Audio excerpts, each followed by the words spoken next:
Hello everyone. For today's video, I'm gonna show you how to enroll yourself via CS online shopping. First, kailangan nyo muna pumunta dito sa address na to.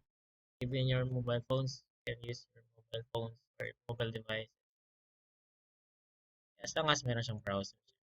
Okay, that's icloud.ph.com/cruz/cs. Medyo nahahabaan kayo. Pwede kayong pumunta ng Google.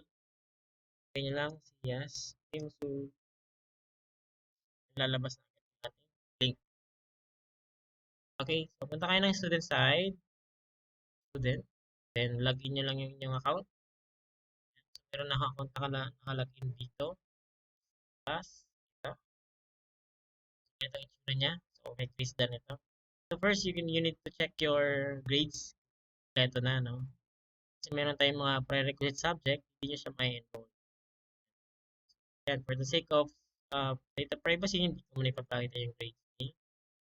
And let's proceed to enrollment. Okay, sa enrollment, so makikita nyo yung second semester dito. Pagka hindi siya naka-second semester, let's check your if this is naka-second semester.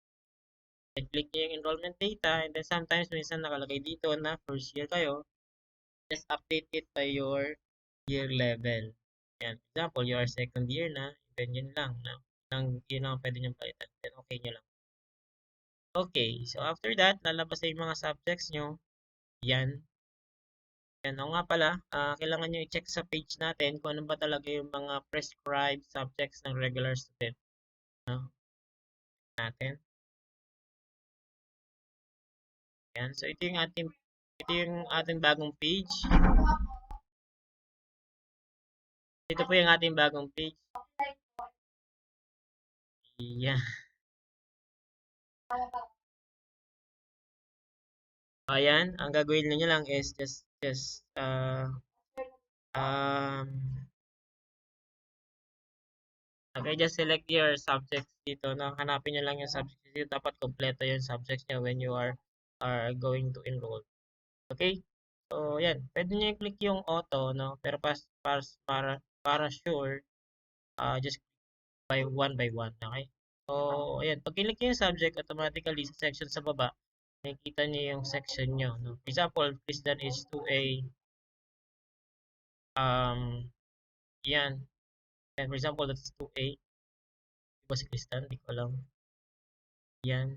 So, lang isa-isa. Then hanggang matapos kayo. Yan. Yan. Yan. Hanggang matapos. Okay. Tignan nyo kasi open yung p-stats sa 3A. This one. Then, pag na-double check yan ha. Example, ayan na yung mga subject. Kailangan sa second year, dapat lahat yan meron kayo. Never mind dun sa may mga lab na nakalagay, no? Lab lec. Kasi pagka may mga ganyan, may mga subject tayo lecture tsaka laboratory.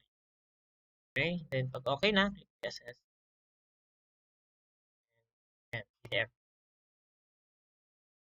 Yun, so you have your pre-assessment. So, then wait na lang to click yung COR natin. So, hindi pa siya na-validate, kaya hindi pa siya mag-click. So, meron na kayong assessment.